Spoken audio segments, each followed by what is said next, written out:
Ladies and gentlemen, may I please have your attention? Please have your tickets in hand before you board the plane. Thank you.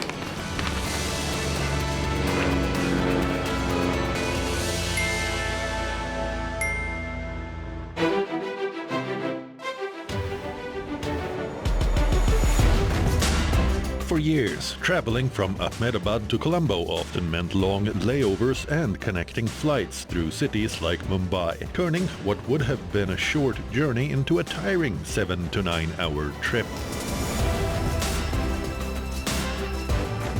But now, a new direct chartered flight connection between Ahmedabad and Colombo is changing that completely. Operated by Fitz Air, Sri Lanka's first private international airline. The route will connect the two cities in just around 3 hours, with services operating multiple times a week. Traditionally, many Indian tourists looking for short international holidays have gravitated towards destinations like Dubai, Thailand, or Singapore. But Sri Lanka is now positioning itself as a closer, more affordable, and hassle-free alternative. And convenience is becoming one of its biggest selling points. Indian travelers can already use UPI payments in Sri Lanka, while Indian rupees are also accepted in several places, reducing the need for complicated currency exchanges. Visa procedures also remain relatively simple through Sri Lanka's ETA system. For Indian tourists, especially families and short-haul leisure travelers, the experience is increasingly being designed to feel smooth and familiar. Gujarat is emerging as one of India's fastest-growing outbound travel markets, with increasing demand for luxury holidays, experiential tourism, and destination celebrations. But the benefits may not flow in only one direction. The new route is also expected to improve tourism and business travel from Sri Lanka into Gujarat, whether for trade events, cricket matches, concerts, or cultural tourism. As South Asia witnesses growing regional connectivity and rising demand for short international travel, various stakeholders came together at a one-of-a-kind event, Z24 Kalak Mahasanman, held in Ahmedabad. China Colombo, hello Sri Lanka.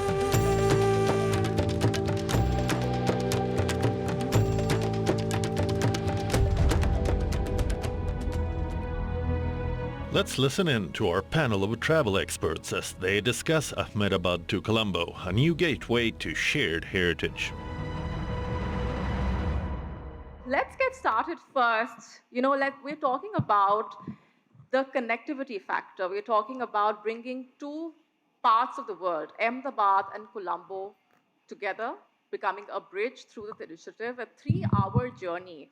Kamal, I want to start with you first to talk really about what the thought process was like and what went on behind the scenes.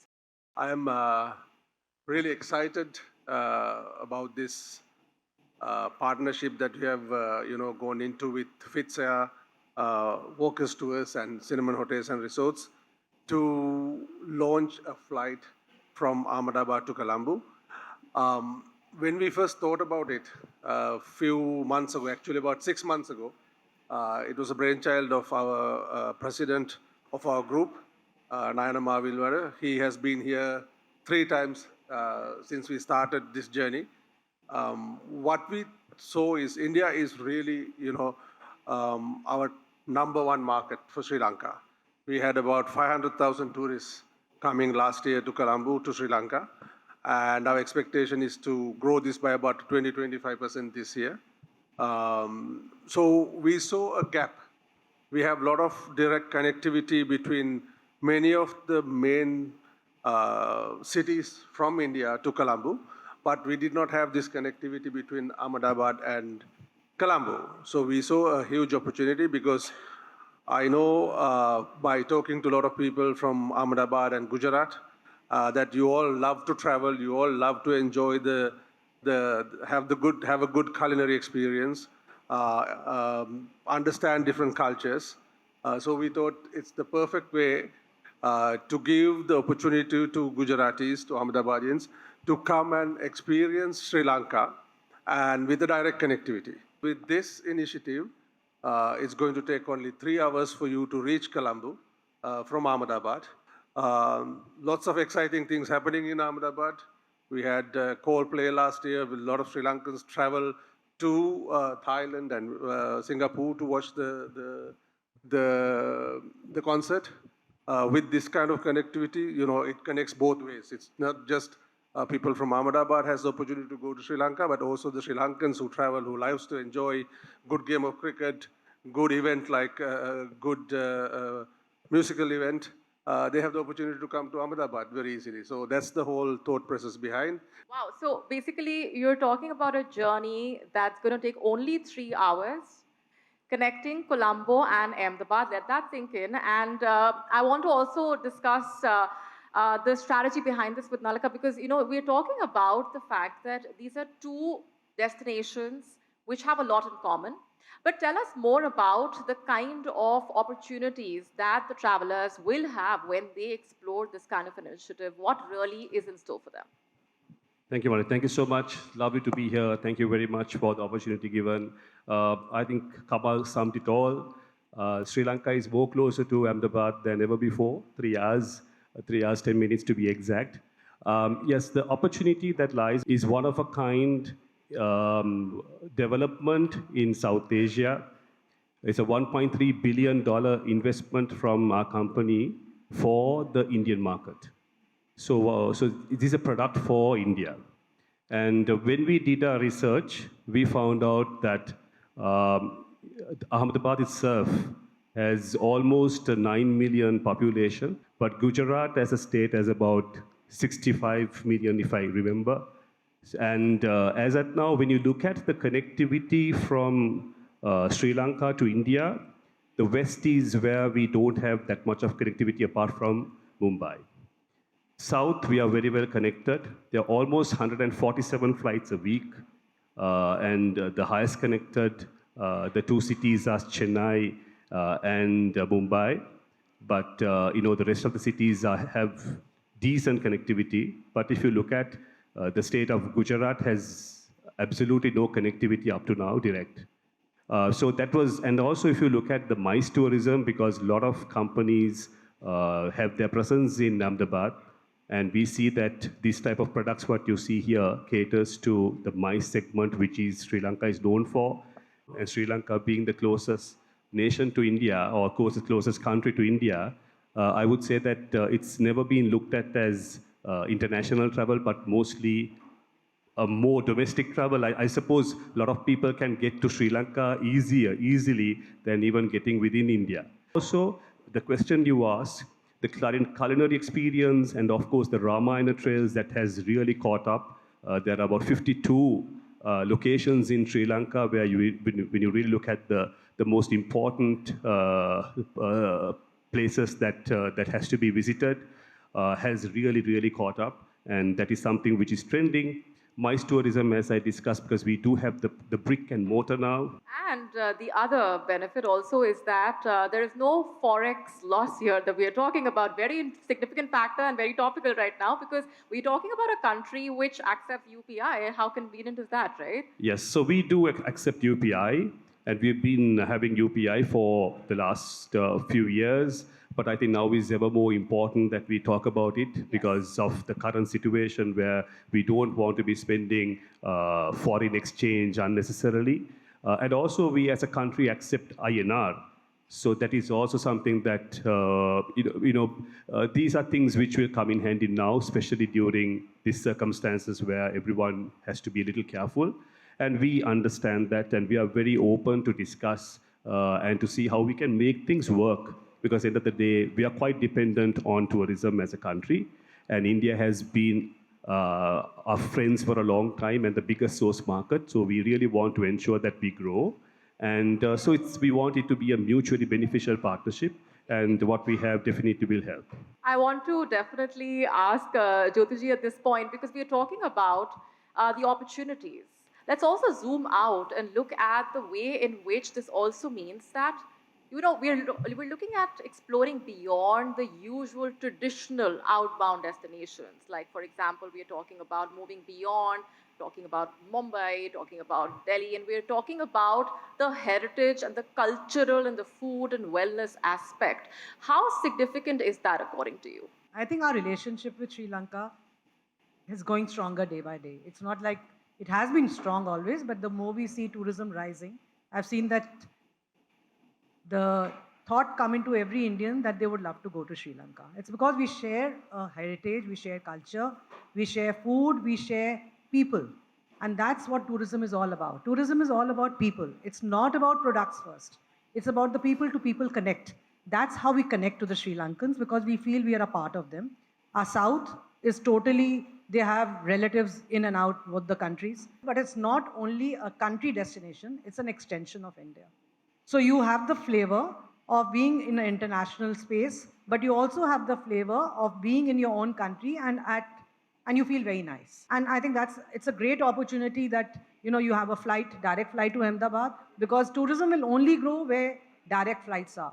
And we've seen that over the years. Every time any country asks us, how do we grow tourism, the first thing we tell them is have more flights or have direct flights, because that reduces your hours of travel and becomes much quicker.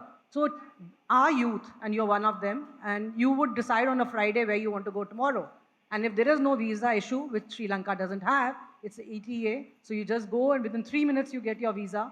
How would you love not going to Sri Lanka, because you really don't need a visa? And like you said, foreign exchange, we are not losing out foreign exchange at all. Indeed. So we are actually spending in INR.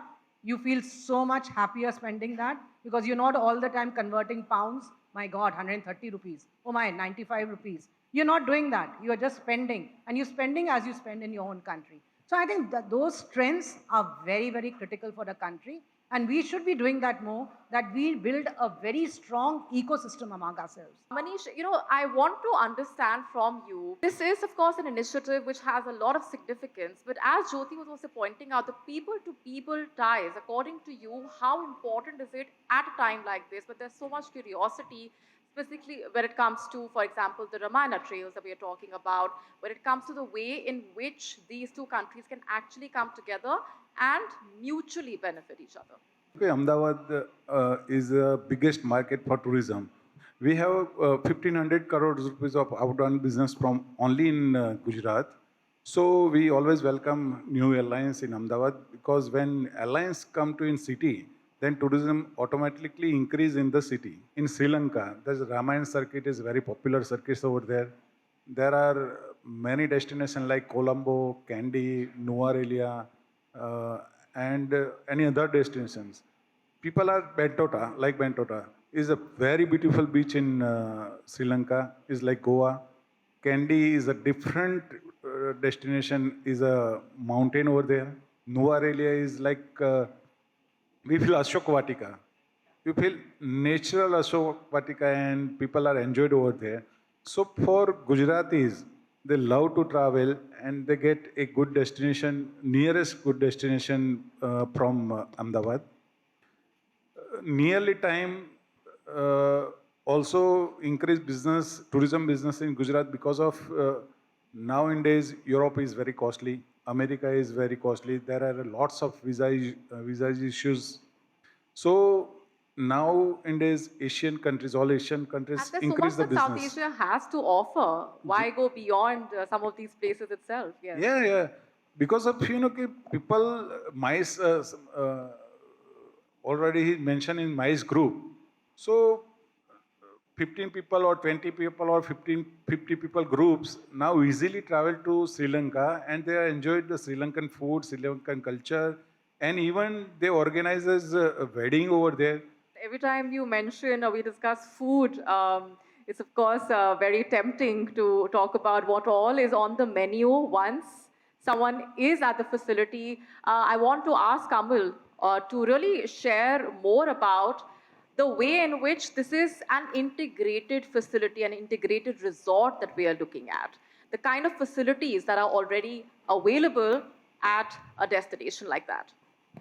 Yes, very important to talk about it, because this is the first integrated resort in Sri Lanka and also in this part of the world. It has 2 hotels within the building. We have 687 room hotel, which is Cinnamon Life. Then we have 113 room hotel, which is the more upper end hotel. That's on top of the building. Then we have an entertainment center with gaming, a shopping mall, office complex, and also we do have 2 apartment complexes. So it's on its own, it's a small city. When it comes to actually bringing this project to fruition, what do you think were your observations about the people of Gujarat and the people in the areas that you've been living in for so long? You know, what were your first-hand experiences like? In 2022, 2023, we had the economic crisis, where we are so grateful that India came to bail us out when we really didn't have the means to get our fuel, where all of us had to stay in fuel queues for 48 hours, sometimes even more than that, even 72 hours during the latter stage. Wow. So those were the times that it went through. But we are so happy that we've been a resilient set of people. Sri Lanka has always been, we fought a 30-year-old war, and we came out of it in 2009. Then we went through so many things, but we have come. And today we are here, standing strong and showcasing one of the best of the best. The connect is mutual. We all love food, whether it's Sri Lankan or whether it's Indian, whether it's whether you're from Ahmedabad or from the south or the west or east or north. I suppose food plays a big role, and more than anything, culture. Something that I feel is that we go down, or we are connected with something much bigger than who we are. Who we are today is because of something that is in our bloodline, something that we've sort of carried with us. I think that is common to both Indians and Sri Lankans. So we really don't look at things on the face value, but I think we connect more. And of course, in the history, we are connected. So we run something that's more than just doing business. Right, and I want to quickly also get in a perspective just on the way in which tourism has really changed and the opportunities that India, South Asia overall really has, because there's so much more to be explored in the way in which tourists are actually changing in terms of their trends over the years. Today, the youth, the Gen Z, are only looking at experiential travel. And that's where I think we all sitting here need to change the perspective of travel and tourism. Because I think more than a destination, it's the experience that matters to the youth. How they're spending, and they want to be connected to the grassroots level too. I've seen that change happen because a lot of youngsters come to me to say, where is it that we can experience the local food, the local crafts, the local stays, the local people? And that's what India is also doing. Vocal for local, yes. Yeah, we are talking about being very vocal for local, right? Our Prime Minister says that every day. And our Prime Minister also says neighbors first. But when we talk about tourism, I'll also say this, that tourism is never one-sided. Tourism has to be inbound, outbound, it has to be balanced. Because just imagine any airline coming into our country, going back empty, or the reverse. The airline would survive. So when we are making the world come closer to us, when we are talking about seamless travel, when we are talking about experiential travel, what is the first thing that comes into our mind? It's an airline. So even if it's a train going for the Ramayana Trail, but it has to be seamless, that I'm not bothered every time there is a stop, I have to get down, I have to do this, or whatever. So I reach my destination. So for me, that beautiful landscape is what I'm looking at. And that's the tourism I talk about and you talk about. And I think Ahmedabad is going to be very lucky to have a direct airline going to Sri Lanka, because more the people going from here, more the people coming from there. And actually, Gujarat is anyway a very beautiful destination with so much happening here, and every nook and corner of Gujarat is so beautiful that I think we need other countries to also come and explore us. I just want to touch upon the last aspect, which is, of course, about the connectivity, but also the fact that we are talking about an experience that will continue to grow. So what will your immediate priority areas be over the years from here onwards? So the immediate priorities is actually, we've been talking about the experiences. The enhancing the hospitality experience is actually the main aspect. and main focus for us, giving a really destination immersive experience so that really people understand the culture of Sri Lanka, the culture and the destination of where we operate, and they really connect with our people. So that's our goal, and that's what we are working on. I believe Sri Lanka is just in the verge of getting the numbers or the tourism numbers that we deserve as a country.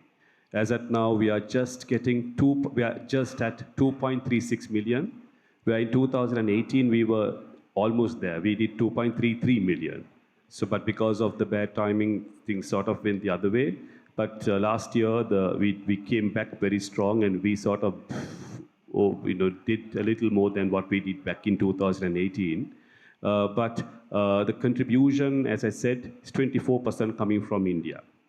So Sri Lanka, I believe, the government of Sri Lanka, the tourist board, is looking at 3 million arrivals in the coming 2 years, which I believe can be achieved. Getting into places in Sri Lanka is easy. I'm sure that all of you have been. From Colombo to the Kandy and Norelia, which is the cold climate, or the hill country where you have the cold climate, it's about 3.5 to 4 hours away.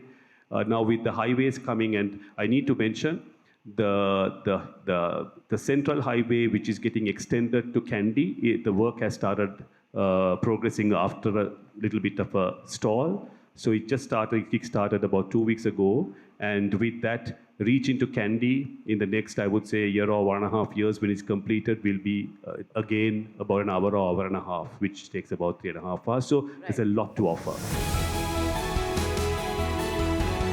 And there you have it. As new opportunities emerge in South Asia, the new air route might just be the game changer the region needs.